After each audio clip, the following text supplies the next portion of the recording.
क्या आप 6 गेम्स खेल सकते हैं जहां हर हार एक मौत है? एक ऐसा गेम जिसमें जीतने पर मिलेगी 45.6 बिलियन वोन, लेकिन हारने पर मिलेगी मौत। क्या आप जिंदा बचे रहेंगे? दोस्तों, आज हम डिटेल में समझेंगे 2021 में रिलीज हुई साउथ कोरिया की सबसे शॉकिंग और thought provoking series squid game के बारे में। Screen writer and directed by Hwang Dong Hyuk. इस सीरीज में Korean actor Lee Jung Jae, Gong Yoo, Park Hae Soo, Wi Ha Joon, Jung Ho Yeon, Lee you मी, ली बक हुन के साथ और भी बहुत सारे फेमस एक्टर मौजूद थे। एंड इस सीरीज की सीजन 1 में फेमस इंडियन एक्टर अनुपम त्रिपाठी को भी आली कैरेक्टर में देख सकते हैं। ये कहानी सिर्फ एक सर्वाइवल गेम की नहीं, बल्कि ह्यूमन नेचर, डेस्परेशन और सिस्टम के खिलाफ एक कमेंट्री भी है। और अब इसका दूसरा सीजन भी रिलीज हो गया है। अगर आप इस सीरीज को अच्छी तरह समझना चाहते हैं तो ये वीडियो एंड तक जरूर देखें। आज मैं स्क्विड गेम की सीजन 1 को मोस्ट शॉर्ट एंड डिटेल में एक्सप्लेन करूंगी। तो चलिए शुरू करते हैं। कहानी का हीरो है स्योंग गी हुन, एक 47 साल का बेरोजगार आदमी जो पहले एक फैक्ट्री में काम करता था, लेकिन अब गैम्बलिंग और रेसिंग में पैसे उड़ा चुका है, जिससे उस पर बहुत उधारी और कर्ज हो जाता है। उसका डिवोर्स हो चुका है और उसकी बीवी एक दूसरे आदमी से शादी कर लेती है। उसकी एक छोटी बेटी दूसरे शहर में अपनी माँ और नए बाप के साथ रहती है। वो कभी कभी अपने असली पिता यानी की हुन से मिलती थी, और इसके अलावा उसकी बूढ़ी माँ की तबीयत भी दिन प्रतिदिन खराब होती जा रही है और उसके इलाज के लिए बहुत सारे पैसों की जरूरत थी। ऊपर से गी हुन ने जिन लोगों से उधार लिया था वो अब यूज जान से मारने की धमकी दे रहे थे। गी हुन की लाइफ में हर तरफ से मुसीबत है। एक दिन वो सबवे स्टेशन में एक अजीब आदमी सेल्समैन स्योंग से मिलता है, जो उसे एक सिंपल गेम तकजी खेलने के लिए इनवाइट करता है। हर जीत पर 1 लाख वोन मिलते हैं। हारने पर सेल्समैन उससे थप्पड़ मारता है। गेम के बाद सेल्समैन एक बिजनेस कार्ड देता है जिसमें ट्रायंगल, सर्कल और स्क्वायर के सिंबल्स बने होते हैं। फिर वो गी हुन को बोलता है कि वो इसी तरह कुछ और गेम्स खेलकर बहुत सारे पैसे कमा सकता है, और तब वो आदमी गी हुन को अपना कार्ड देकर वहां से चला जाता है। ये कार्ड होता है एक मिस्टीरियस गेम में शामिल होने का इनविटेशन। इसके बाद गी हुन को ये पता चलता है कि उसकी बीवी और बेटी साउथ कोरिया छोड़ के हमेशा के लिए अमेरिका जा रहे हैं। उन्हें रोकने के लिए गी हुन को पैसों की जरूरत थी ताकि वो कोर्ट में ये दिखाकर बच्ची को अपने पास रख सके, लेकिन फिलहाल उसके पास पैसे नहीं थे और ना ही ज्यादा कमाई करने का कोई जरिया था। तब गी हुन अपनी फाइनेंशियल प्रॉब्लम खत्म करने के लिए उस गेम में जाने का फैसला करता है। गी हुन जब डेस्परेट हो जाता है तब वो कॉल करता है उस कार्ड के नंबर पर। तब वो लोग एक कार लेकर आते हैं और यूज बेहोश करके एक अननोन जगह ले जाया जाता है। उस जगह पर टोटल 456 प्लेयर्स, हर किसी की लाइफ में फाइनेंशियल क्राइसिस है, बैंक्रप्सी, कार्स या इलीगल एक्टिविटीज की वजह से परेशानी। सब प्लेयर्स को एक यूनिफॉर्म मिलता है। फिर वहाँ पिंक सूट में मास्क वाले कुछ आदमी आते हैं जो कि सबको बताते हैं कि छा दिन छा अलग अलग ट्रेडिशनल कोरियन बचपन के गेम्स खेली जाएंगी और जीतने वाले को मिलेंगे काफी सारे वॉन। ये पिंक सूट वाले वहाँ के वर्कर्स थे और उनका लीडर एक ब्लैक सूट वाला आदमी था जिसे फ्रंटमैन कहा जाता है, लेकिन ये फ्रंटमैन भी वहाँ का बॉस नहीं था। वो असल में किसी और के लिए काम करता था जो कि उस जगह का मालिक था और उसी ने ये गेम बनाया था। फिर वहाँ सभी प्लेयर्स से एक कॉन्ट्रैक्ट साइन कराया जाता है।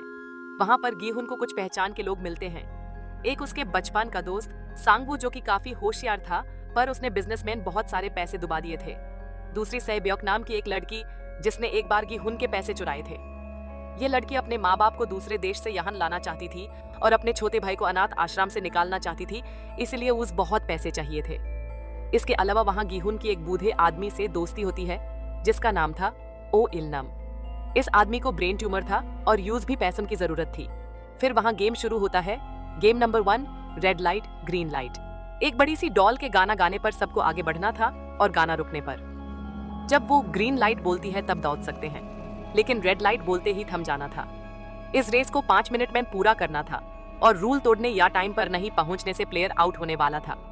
सब लोग इसे बचपन का खेल समझ रहे थे। प्लेयर्स एक लाइन से स्टार्ट करते हैं और उन्हें वो रोबोट गर्ल की तरफ दौड़ती है। जो प्लेयर गाना रुकने पर हिल जाता है, यूज गोली मार दी जाती है। इससे सभी बहुत डर जाते हैं और वहां से भागने की कोशिश करते हैं, पर बाहर जाने का रास्ता नहीं खुलता और कई लोग मारे जाते हैं। लेकिन आधे लोगों ने अब गेम को समझ लिया था, इसलिए उन्होंने रूल को फॉलो किया और वो फिनिश लाइन पार करके बच गए, जिसमें गी हुन, सांगवू, आली, साइब्योक और ओ इलनम शामिल थे। और जो लोग टाइम पर नहीं पहुंच पाए उन सबको मार दिया जाता है। इस गेम में 474 से 250 लोग मर जाते हैं, सिर्फ 201 बचते हैं, जिन्होंने ये समझ लिया था कि उन गेम्स में हारने का मतलब है मरना। ये सब कुछ एक साइकोलॉजिकल टेरर में बदल जाता है। गिहुन मुश्किल से बचता है और ये पॉइंट से कहानी एक हॉरर सर्वाइवल जोन में एंटर करती है। बाकी सब प्लेयर्स वहां से जाने की रिक्वेस्ट करते हैं, पर ये अलाउड नहीं था। कोई भी प्लेयर अपनी मर्जी से जा नहीं सकता था, लेकिन उस खेल का एक नियम ये था कि अगर आधे से ज्यादा लोग क्विट करना चाहते हैं तो वो गेम बैंड हो सकता है, जिसकी वजह से सब लोग वहां से जाने का फैसला करते हैं। पर तभी वहां के वर्कर्स उन्हें इनाम की पूरी रकम बताते हैं। वो टोटल अमाउंट था 45.6 बिलियन वन यानी 270 करोड़। हर प्लेयर के 100 मिलियन वन यानी RS 8 लाख। लेकिन इनाम की कुछ शर्तें थी। एक तो ये कि वो पैसे उन्हें सभी गेम्स के आखिरी में ही मिलने वाले थे। दूसरी बात ये कि वो पैसे शुरुआत में 0 थे और हर गेम में प्लेयर्स के मरने के साथ 100 मिलियन वन के हिसाब से बढ़ रहे थे। मतलब जितने ज्यादा लोग मरेंगे वो रकम उतनी बढ़ेगी। और क्योंकि पहले गेम में 255 प्लेयर्स मरे थे, इसलिए अभी वहां 25.5 बिलियन वोन यानी 50 करोड़ जमा हुए थे। अगर प्लेयर्स अभी गेम छोटे हैं तो उन्हें कुछ नहीं मिलेगा, बल्कि वो पैसे मरने वालों के परिवार को बांट दिए जाएंगे। ये सुनकर कई लोगों को लगता है कि उनके वहां से जाने से सिर्फ मरने वालों को ही फायदा होगा और उन्हें कुछ नहीं मिलेगा। इसीलिए जब गेम क्विट करने की वोटिंग होती है तो आधे लोग वही रहने का फैसला करते हैं, पर सिर्फ एक वोट से गेम छोड़ने वालों की मेजॉरिटी होती है, इसलिए वो खेल बंद कर दिया जाता है। लेकिन वो वर्कर सबको बोलते हैं कि अगर कुछ दिनों में आधे से ज्यादा लोग वापस आना चाहेंगे तो वो गेम दोबारा शुरू हो सकता है। फिर सभी प्लेयर को सही सलामत वापस छोड़ दिया जाता है। तब स्योंग गी-हुन एक पुलिस स्टेशन में जाकर पुलिस को वो खतरनाक खेल के बारे में बताता है और उन मास्क वालों को गिरफ्तार करने बोलता है, लेकिन पुलिस वाले उसकी बात नहीं मानते। पर सिर्फ एक पुलिस ऑफिसर जिसका नाम जुनहो था, वूज गी-हुन की बात सच लगती है, क्योंकि कुछ दिनों से जुनहो का भाई लापता था और उसके घर में वैसा ही कार्ड मिला था जैसा कि गी-हुन के पास था। इसीलिए जुनहो अपने भाई को ढूंढने के लिए गी-हुन से बात करने का सोचता है। दूसरी तरफ वो सभी प्लेयर्स जो कि उस गेम से वापस लौट गए थे, उन्हें अब भी पैसों की बहुत जरूरत थी, इसीलिए वो दोबारा वहां जाना चाह रहे थे। इधर अब गी-हुन की माँ की तबीयत भी काफी खराब हो जाती है और उनके इलाज के लिए कोई यूज पैसे नहीं दे रहा था, इसीलिए वो भी फिर से वो गेम खेलने का सोच रहा था। तभी जुनहो आकर उसे मिलता है और उसे उस गेम के बारे में पूछता है, लेकिन गी-हुन यूज कुछ नहीं बताता क्योंकि अब यूज पैसे चाहिए थे, इसीलिए पुलिस को इस बारे में बताकर वो खेल नहीं बिगाड़ना चाहता था। फिर एक दिन वो बूढ़ा आदमी ओ इलनम गी-हुन से अचानक कहीं मिल जाता है और यूज बोलता है कि वो दोबारा उस जगह पर जाने वाला है। ये सुनकर गी-हुन भी वहां जाने का फैसला कर लेता है। उधर वो मास्क वाले वर्कर्स को ये पता था कि लोगों को पैसों की बहुत जरूरत है, इसीलिए वो सबको दोबारा अपना कार्ड देते हैं, जिसका इस्तेमाल करके कई लोग उनके साथ वो खेल खेलने वापस चले जाते हैं। और अब वो पुलिस ऑफिसर जुनहो छुप के गी-हुन का पीछा करता है, क्योंकि यूज लग रहा था कि उसका भाई भी उस जगह पर वो गेम खेलने गया है। फिर जुनहो चुपके से उन वर्कर्स में से एक को मार के उसकी जगह ले लेता है और उन मास्क वालों में शामिल हो जाता है। वो लोग सभी प्लेयर्स को बेहोश करके एक अनजान आइलैंड पर ले जाते हैं जहां वो खेल चल रहा था। उस आइलैंड पे फोन का सिग्नल भी मौजूद नहीं था, इसलिए जुनहो वहां पहुंच के हर चीज की फोटो और वीडियो लेना शुरू करता है ताकि वो बाद में यूज बाकी पुलिस वालों को दिखा सके। इसी के साथ वो अपने भाई की तलाश भी जारी रखता है। फिर सभी प्लेयर दोबारा उस हॉल में पहुंच जाते हैं जहां उन्हें पता चलता है कि 201 में से 147 लोग वापस आए हैं, जिसमें संगवू, सेब्यक, इलनम और अली नाम का एक पाकिस्तानी लड़का भी था। गी-हुन यहाँ पर अली से दोस्ती कर लेता है। फिर वो संगवू, इलनम, अली और खुद को मिलाकर 4 लोगों की एक टीम बनाता है ताकि वो अगला खेल साथ में अच्छी तरह खेल सके। दूसरा गेम अगले दिन होने वाला था। तब इस रात को सेब्यक टॉयलेट के बहाने हॉल से बाहर जाती हैं और वो एयर वेंट में घुसकर वर्कर्स पर नजर डालती है ताकि वो अगला गेम जान सके। वहां यूज दिखता है कि वो वर्कर्स बहुत सारी शुगर यानी चीनी पिघला रहे हैं। फिर सेब्यक ये बात एक औरत को बताती है जिसे संगवू भी सुन लेता है और वो ये समझ जाता है कि अगला खेल कौन सा है। दूसरे दिन जब वो गेम शुरू होता है तो सभी प्लेयर को 4 में से कोई एक शेप चुनने बोला जाता है और उन्हें शुगर से बनी हुई एक कैंडी दी जाती है। Game number 2 sugar honeycomb dalgona candy. इस गेम में प्लेयर्स को एक कैंडी बॉक्स मिलता है जिसमें उनका चुना हुआ शेप था। शेप्स होता है सर्कल, ट्रायंगल, स्टार और अम्ब्रेला। एक नीडल से उन्हें वो शेप केयरफुली कट करना होता है बिना कैंडी तोड़े, वो भी 10 मिनट में। संगवू पहले से ही ये जानता था कि उन्हें क्या करना है, इसीलिए उसने सबसे इजी शेप ट्रायंगल चुना था। पर उसने जानबूझकर अपने साथियों को इस बारे में नहीं बताया क्योंकि ज्यादा लोगों के हारने से इनाम का पैसा बढ़ने वाला था। इधर गिहुन सबसे मुश्किल शेप अम्ब्रेला चुन लिया था। जिन लोगों का शेप आसान था वो जीत जाते हैं और मुश्किल शेप तोड़ने वालों को मार दिया जाता है। तब गिहुन आखिरी वक्त में अपना दिमाग लगाता है और अपनी कैंडी को चाट चाट के डिसॉल्व करता है और शेप बचा लेता है। ओ इल्नम यानी प्लेयर नंबर 1 भी यूज देखकर वैसा ही करता है और वो जीत जाता है। अली का शेप भी आसान था इसीलिए वो भी जीत गया था। स्मार्ट थिंकिंग का यहाँ काफी रोल है। इस गेम में काफी लोग फेल हो जाते हैं। उसे 7 में से 79 प्लेयर मारे जाते हैं और अब वहां पर सिर्फ 108 लोग बचते हैं, जिससे इनाम के पैसे और बढ़ जाते हैं। लेकिन अब प्लेयर्स को वहां काफी कम खाना पानी दिया जा रहा था। इसी वजह से एक दिन एक गुंडा आदमी दूसरे प्लेयर का खाना भी खुद खा लेता है। इसीलिए उनकी आपस में लड़ाई हो जाती है और वो गुंडा उस दूसरे आदमी को मार देता है। पर इसके बावजूद भी वो गार्ड्स यूज कुछ नहीं करते। उल्टी तरफ एक प्लेयर मारे जाने से इनाम का पैसा फिर बढ़ जाता है। इसे सबको समझ में आता है कि वो लोग आपस में एक दूसरे को मार के भी इनाम की रकम बढ़ा सकते हैं और ये उन गेम वालों की ही चाल थी। इसीलिए वो जानबूझकर प्लेयर्स को कम खाना देकर उन्हें उकसा रहे थे। उस आदमी के मरने से अब हर कोई सावधान हो जाता है क्योंकि वहां एक दूसरे की जान लेने पर कोई पहरा नहीं था। इस बात का फायदा उठाकर अब कई लोग रात के वक्त दूसरों को मारने का सोचते हैं। इसीलिए अब सब लोग अपनी जान बचाने के लिए आपस में टीम बना लेते हैं और गिहुन सैब्योक को भी अपनी टीम में ले लेता है। फिर जैसे ही वहां रात होती है तब वो गुंडा कुछ लोगों को अपने साथ लेकर सब पर हमला करने लगता है, जिससे वहां पर सबकी आपस में लड़ाई शुरू हो जाती है। इसकी वजह से 37 लोग मारे जाते हैं और अब वहां पर सिर्फ 80 प्लेयर ही बचते हैं। Game number 3 tug of dub और आर रस्सी खींचना। 22 बार प्लेयर्स को 10-10 की टीम्स में डिवाइड किया जाता है। गिहुन की टीम में और लोग आ जाते हैं। फिर उन सबको बताया जाता है कि वो गेम टग ऑफ वॉर है और 2 टीम्स को एक ऊंची जगह पर खड़े होकर वो खेल खेलना था, जिसमें नीचे गिरने वाली टीम मरने वाली थी। उस गेम के लिए ताकतवर लोगों की जरूरत थी, लेकिन गिहुन की टीम में 3 लड़कियां और एक बूढ़ा आदमी था और उनकी ऑपोजिट टीम में सभी मर्द थे, जिससे गिहुन और उसके साथियों को लगता है कि अब उनकी कमजोर टीम हार जाएगी। ये गेम में फिजिकल स्ट्रेंथ लगती है, लेकिन गिहुन के टीम में बुधे ओ इल्नम की स्ट्रैटेजी बताता है, जैसे कि टाइमिंग, पोजीशन, जिससे वो ताकतवर टीम को भी हरा सके। इससे वो शुरुआत में अच्छा खेलते हैं लेकिन बाद में हारने लगते हैं।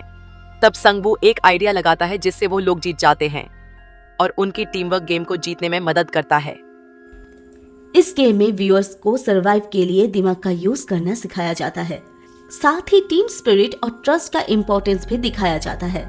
और अब तीसरे खेल के बाद वहाँ 40 लोग ही बचते हैं। इस सब के बीच में जुनहो को ये पता चलता है कि वहाँ काम करने वाले कुछ वर्कर मरे हुए प्लेयर के बॉडी ऑर्गन्स निकालकर उन्हें कहीं बेच रहे हैं। वो लोग ये काम फ्रंटमैन से छुपाकर कर रहे थे और इसके लिए उन्होंने एक डॉक्टर से मदद ली थी, जो कि उन प्लेयर्स में से एक था। वो वर्कर्स उस डॉक्टर को अगले गेम की जानकारी देकर उससे अपना काम करवा रहे थे। फिर एक दिन जुनहो एक वर्कर के साथ वो बॉडी पार्ट्स की डिलीवरी करने जाता है। इसी दौरान वो डॉक्टर का बाकी वर्कर के साथ झगड़ा हो जाता है, क्योंकि वो डॉक्टर अगले गेम के बारे में जानना चाहता था, लेकिन फिलहाल उन्हें इसके बारे में पता नहीं था, जिसकी वजह से डॉक्टर उन पर गुस्सा हो जाता है और वो एक वर्कर को मार के वहां से भागने की कोशिश करता है। उधर फ्रंटमैन को इस बारे में पता चल गया था। तब वो वहां आता है और वो उस वर्कर और डॉक्टर दोनों को मार देता है। फ्रंटमैन को इस बात से कोई मतलब नहीं था कि वो वर्कर बॉडी पार्ट्स बेच रहे हैं, बस यूज इस चीज से प्रॉब्लम थी कि उन्होंने रूल तोड़ा है, मतलब प्लेयर को गेम के बारे में बताकर चीटिंग की। दूसरी तरफ जुनहो जिस वर्कर के साथ बाहर गया था, यूज इस पर शक हो जाता है, इसलिए वो वर्कर इसे मारने की कोशिश करता है। तब जुनहो उस आदमी को ही मार डालता है। उधर फ्रंटमैन को ये मालूम पड़ जाता है कि उन लोगों के बीच में एक घुसपैठिया आ गया है, इसलिए वो बाकी आदमियों के साथ मिलकर यूज ढूंढने लगता है। तब जुनहो फ्रंटमैन के ऑफिस में जाकर छुप जाता है।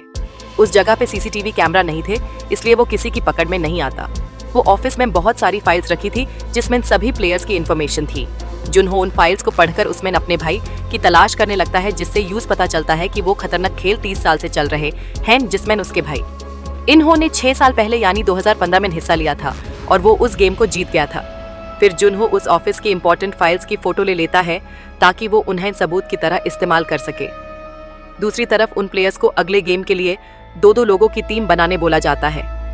गेम नंबर 4 मार्बल्स, सबसे इमोशनल गेम।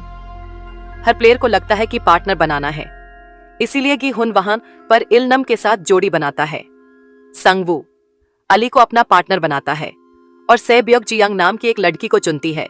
सब लोगों को लग रहा था कि उन्हें वहां दूसरी टीम को हराना है, लेकिन ट्विस्ट आता है जब वो गेम शुरू होता है तो बताया जाता है कि प्लेयर्स को अपनी टीम मेंबर के ही खिलाफ खेलना है। एक जीतेगा, एक मरेगा। ये गेम दोस्ती, ट्रस्ट और धोखे की असली टेस्ट बन जाता है। इस गेम के लिए सबको मार्बल्स यानी कंचे रखने थे, मतलब हर टीम का एक मेंबर मरने वाला था। फिर वो लोग अलग अलग खेल खेलते हैं। संगवू यहाँ आली से बार बार हार रहा था। अली ने संगवू पर भरोसा किया, लेकिन संगवू ने धोखे से आली के सारे कंचे ले लेता है, उसके मार्बल्स चुरा लेता है। आली मर जाता है और संगवू जीत जाता है। सेब्योक वर्सेस जियोंग, एक डीपली इमोशनल मोमेंट। सेबोक के साथ जो लड़की थी उसका कोई घर परिवार नहीं था, इसलिए वो जानबूझकर खुद हार के अपने सारे कंचे सेबोक को दे देती है ताकि वो अपने परिवार के साथ एक अच्छी जिंदगी जी सके। She sacrifices. Gihun versus Oh Ilnam. Gihun को लगता है ओ इलनम चीट कर रहा है। जीआई हुन यहाँ पर इलनम की भूलने की बीमारी का फायदा उठाकर उसे जीतने की कोशिश करता है, लेकिन वो बूढ़ा ये समझ जाता है और वो अपनी मर्जी से ही गिहुन को सारे कंचे दे देता है। लेकिन लास्ट में इलनम यानी प्लेयर नंबर 1 उससे कहता है, तुम मेरे दोस्त हो। क्योंकि इलनम उसका अच्छा दोस्त बन गया था और वो बुढ़ापे से जल्दी मरने वाला था, इसलिए वो गिहुन को जीने का मौका देता है। उसकी डेथ दिखाई नहीं जाती, इसे एक सस्पेशन बनता है। इस पूरी सीरीज में प्लेयर नंबर 001 को लेके एक बहुत बड़ा ट्विस्ट है जो आपको बाद में पता चलेगा। जानने के लिए वीडियो एंड तक जरूर देखें। इस गेम के बाद अब वहाँ सिर्फ 17 प्लेयर ही बचते हैं, जिसमें से एक आदमी अपनी बीवी के मरने के गम में सुसाइड कर लेता है। फिर उस आइलैंड पे 6 फॉरेनर वीआईपी आदमी आते हैं जो कि अब तक उन गेम्स को अपने देश में बैठकर सीसीटीवी पर देख रहे थे। ये वीआईपी असल में वो गेम बनाने वाले आदमी के दोस्त थे जिनके साथ मिलकर वो आखिरी 2 गेम्स को लाइव देखने आए थे। लेकिन फिलहाल उस जगह का बॉस कहीं और बिजी था, इसीलिए वो फ्रंटमैन को उन वीआईपी का स्वागत करने बोलता है। वो फॉरेनर्स भी अपनी पहचान छुपा के रखते हैं और उनकी वहां बहुत खातिरदारी की जाती है। इस मौके का फायदा उठाकर जुनहो एक वेटर की जगह ले लेता है। उन वीआईपी में से एक आदमी बहुत थरकी था, इसलिए वो जुनहो को एक रूम में ले जाता है और यूज अब्यूज करता है। उस आदमी को गन दिखाकर उससे वो गेम के सारे राज उगलवाने हैं और अपने फोन में रिकॉर्ड कर लेता है। फिर वो उस आइलैंड से भगने की तैयारी करता है। दूसरी तरफ 5वां गेम चालू होता है। Game number 5, glass bridge. एक ब्रिज जिसमें हर स्टेप पर 2 ग्लास टाइल्स, एक स्ट्रॉन्ग और एक फेक, जिसमें वो 16 प्लेयर्स को सीक्वेंस में चलना होता है। जो गलत तेल चूज करता है वो नीचे गिरकर मर जाता है। फिर एक एक करके लोग उस पर आगे बढ़ते हैं और गलत कांच पर पैर रखकर नीचे गिरते जाते हैं। इसे सिर्फ पीछे खड़े रहने वालों का ही फायदा होता है और उन्हें स्ट्रॉन्ग ग्लास कौन सा है ये पता चल जाता है। देओक्सु वो गुंडे को एक लड़की पुश करके गिरने पर मजबूर करती है। And the revenge done.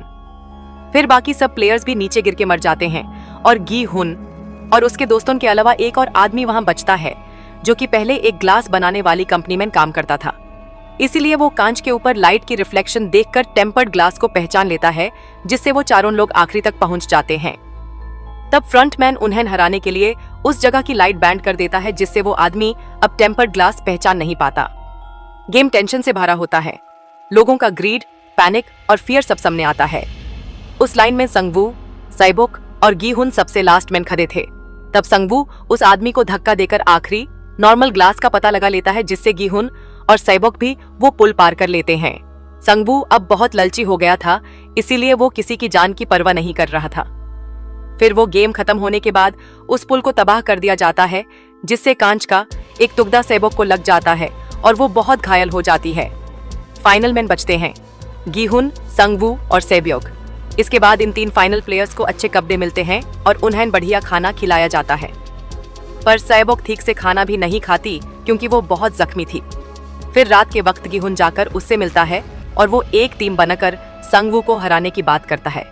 तब सेबोक यूज बोलती है कि अगर वो मर गई तो गिहुन उसके भाई का ख्याल रखे।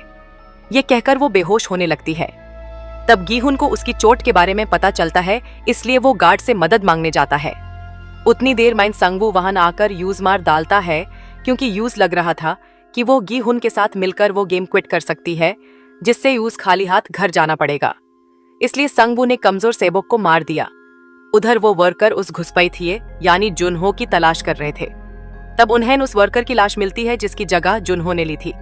वहां उन्हें पुलिस का आईडी कार्ड भी मिलता है, जिससे फ्रंटमैन को समझ में आता है कि वो घुसपैठिया एक पुलिस वाला है। इसके बाद जुनहो उस आइलैंड से निकल के दूसरे आइलैंड तक पहुंच जाता है। तब फ्रंटमैन भी कुछ आदमी लेकर उसके पीछे चला जाता है और वो लोग जुनहो को घेर लेते हैं। अब उसकी गन खाली हो चुकी थी और जुनहो के पास भागने का कोई रास्ता नहीं था। तब वो फ्रंटमैन को मास्क हटाकर अपना चेहरा दिखाने बोलता है, जिससे जुनहो को पता चलता है कि वो आदमी उसका भाई इन्हो है, जो कि जुनहो को बचने का एक मौका देता है और यूज सरेंडर करके अपने साथ चलने बोलता है। लेकिन जुनहो उसकी बात नहीं मानता। तब इन्हो यूज गोली मार देता है, जिससे वो पहाड़ी से नीचे समुद्र में गिर जाता है। दूसरी तरफ अब वो गेम में सिर्फ 2 ही प्लेयर बचे थे, गिहुन और वो। Game number 6 and final game, squid game. Squid game एक ट्रेडिशनल कोरियन गेम है, जिसमें एक अटैकर और एक डिफेंडर होता है, जिसके लिए यहाँ दोनों प्लेयर्स को एक एक चाकू दिए जाते हैं। इस गेम की कोई टाइम लिमिट नहीं थी। गिहुन और संगवू के बीच फाइट होती है। बारिश, अंधेरा और इमोशनल ब्रेकडाउन सब कुछ क्लाइमैक्स में आता है। गिहुन जीत जाता है, लेकिन संगवू को नहीं मारना चाहता, बल्कि वो यूज गेम क्विट करने के लिए समझाता है ताकि वो दोनों जिंदा वापस लौट सके। पर संगवू ये जानता था कि अगर उन्होंने खेल बंद किया तो उन्हें कुछ नहीं मिलेगा और यूज पैसों की बहुत जरूरत थी ताकि वो अपनी माँ को अच्छी जिंदगी दे सके। इसीलिए संगवू खुद अपने आप को चाकू मार लेता है और गिहुन से कहता है कि वो इनाम के पैसों से उसकी माँ की मदद करें और माँ का ख्याल रखें। गिहुन गेम जीत जाता है, लेकिन अंदर से टूट चुका होता है। अब गिहुन ही वहां इकलौता प्लेयर बचता है और वो 6 बिलियन वन यानी 270 करोड़ जीत जाता है। फिर फ्रंटमैन यानी इन्हो गिहुन की आंखों पर एक पत्ती बांधता है और यूज एक डेबिट कार्ड देकर उसके घर के पास छोड़ देता है। गिहुन जब वो कार्ड को चेक करता है तो यूज वो बैंक अकाउंट में 45.6 बिलियन वॉन दिखते हैं। तब गिहुन अपने घर जाता है और सोचता है कि अब वो अपनी माँ का इलाज कराएगा और उन्हें खुश रखेगा। पर उस घर में गिहुन को अपनी माँ मरी हुई पड़ी मिलती है, जिससे उसे बहुत दुख होता है। इसके अलावा अब उसकी बीवी और बेटी भी अमेरिका चली गई थी, इसलिए गिहुन को अपनी जिंदगी बेकार लगने लगती है और वो उस इनाम के पैसों को बिल्कुल इस्तेमाल नहीं करता। इस तरह से 1 साल बीत जाता है और गिहुन अब तक उदास था और गरीबी में जी रहा था। तब एक दिन यूज एक अजनबी औरत वैसा ही कार्ड देती है जैसा उन गेम वाले लोगों ने दिया था। उस कार्ड पे एक डेट, टाइम और एड्रेस लिखा था जहां गिहुन को किसी ने मिलने बुलाया था। फिर गिहुन उस कार्ड के मुताबिक रात के वक्त एक बड़ी सी बिल्डिंग में जाता है जहां यूज वो बूढ़ा आदमी ओइल नम दिखता है, जो कि अपनी आखिरी सांसें गिन रहा था। गिहुन यूज देखते ही समझ जाता है कि उस खेल के पीछे इसी आदमी का हाथ था, क्योंकि वो अब तक जिंदा है।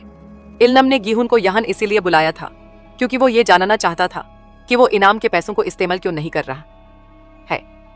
पर गिहुन उसे ये पूछता है कि उसने वो सब क्यों किया। तब इलनम बताता है कि वो एक बहुत अमीर आदमी है और वो पैसे ब्याज से देने का काम करता है, लेकिन वो अपनी जिंदगी से बहुत बोरे हो गया था, इसीलिए उसने मनोरंजन के लिए अपने बिजनेस पार्टनर्स के साथ वो गेम बनाया जिसे इलनम ने डिजाइन किया और उसके साथियों ने उसमें पैसे लगाए। ऐसा 30 सालों से चल रहा था। वो लोग गरीब और मजबूर इंसानों को लालच देकर वो खतरनाक खेल खिलवा रहे थे और उन्हें देखकर मजे ले रहे थे।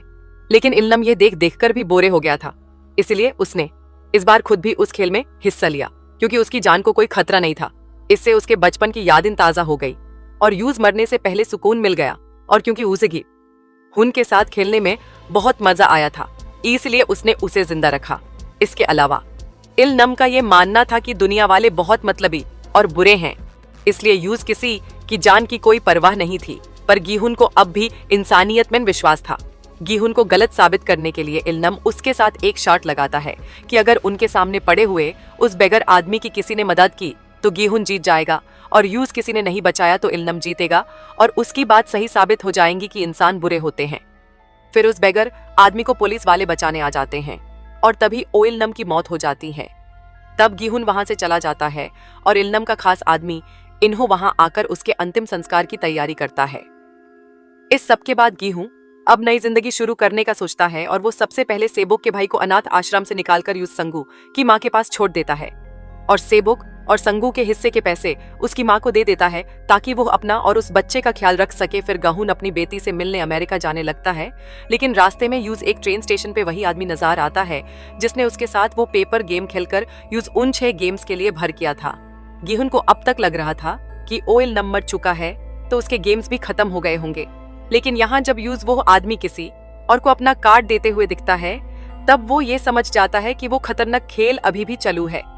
तब गीहुन उस आदमी को पकड़ने की कोशिश करता है, लेकिन वो भाग जाता है। फिर गीहुन उस दूसरे आदमी से वो गेम का कार्ड ले लेता है और यूज वहां जाने से मना कर देता है। इसके बाद वो उस कार्ड के नंबर पर कॉल कर करके उन्हें बोलता है कि वो ये खेल अब बैंड कर दे, लेकिन फ्रंटमैन यूज कहता है कि वो चुपचाप प्लेन में बैठकर अपनी बेटी के पास चले जाए। पर गीहुन अब अमेरिका जाना कैंसिल कर देता है और वो उन गेम वालों का पता लगाकर उन्हें रोकने का फैसला करती है। एंड सीजन 1 यही खत्म होता है एंड इसका आगे की कहानी सीजन 2 में दिखाई जाएगी। We have noted some themes and analysis. Capitalism और क्लास डिवाइड। स्क्विड गेम एक मेटाफोर है कैपिटलिज्म का, जहां पूर लोग सिस्टम के थ्रू मर जाते हैं, जबकि रिच लोग उनका तमाशा देखते हैं। पॉवर्टी और डेस्परेशन। हर कैरेक्टर डेस्परेशन में होता है। सर्वाइवल के लिए वो अपना ह्यूमैनिटी तक खो देते हैं। Trust verse betrayal. अली और सांगवू का सीन, सेब्योक और जी योंग का सैक्रिफाइस। ये दिखाता है कि इंसान ट्रस्ट करता है, लेकिन कभी कभी वो उसका प्राइस अपनी जान से चुकाता है। ह्यूमन साइकोलॉजी और सर्वाइवल इंस्टिंक्ट्स। हर गेम में लोग अपने दिमाग, चाल और इमोशंस का इस्तेमाल करते हैं। कभी स्मार्टनेस, कभी एम्पैथी, कभी रूथलेसनेस, सब ट्रेट्स दिखते हैं। गेम थ्योरी और मोरालिटी। सीरीज गेम थ्योरी के एलिमेंट्स यूज करती है, जैसे कि स्ट्रेटेजिक थिंकिंग, सैक्रिफाइस और selfish decision making. And some behind the scenes shocker. Actor Lee Jung-jae actually lost 8 kg weight to look like a desperate gambler. So Squid Game season 1 made over $900 million from Netflix and it cost only $21.4 million to make. IMDb's final rating is 9 out of 10 and a must watch series है। अगर आप चाहे तो Netflix में ये series देख सकते हैं, but if you are under 18+ और कमजोर दिल के हैं, then you should skip this series. And इसका सीजन 2 पिछले साल यानी 2024 में ऑलरेडी रिलीज हो चुकी है, जहां हम गी होन को वापस गेम में न्यू टीम के साथ देख सकते हैं। बट इस बार उसकी एम होती है इस गेम को और इस गेम के क्रिएटर्स को डिस्ट्रॉय कर देना। But there is also a big twist. इस बारे में हम दूसरे वीडियो में बात करेंगे। And one more best part is इस साल 27 जून 2025 में season 3 will release at Netflix and believe me I am too much excited. And we have a bumper news that the globally popular boy band BTS member Kim Taeyang यानी V को season 3 में हम देख सकते हैं। So Purple Armies, don't miss it out. और ये थी स्क्विड गेम सीजन 1 की मेन कहानी। एक ऐसी कहानी जो सिर्फ दिखाती नहीं, महसूस करवाती है कि सिस्टम कैसे इंसान को मजबूर करता है। आप होते तो क्या आप सरवाइव करते? If you watch, you can understand why it becomes too much popular. Comment में जरूर लिखें। अगर आपको ये डिटेल्ड ब्रेकडाउन पसंद आए तो चैनल को सब्सक्राइब करें और बेल आइकॉन दबाने ना भूलें। मिलते हैं अगले वीडियो में एक और सीरीज के साइकोलॉजिकल ब्रेकडाउन के साथ।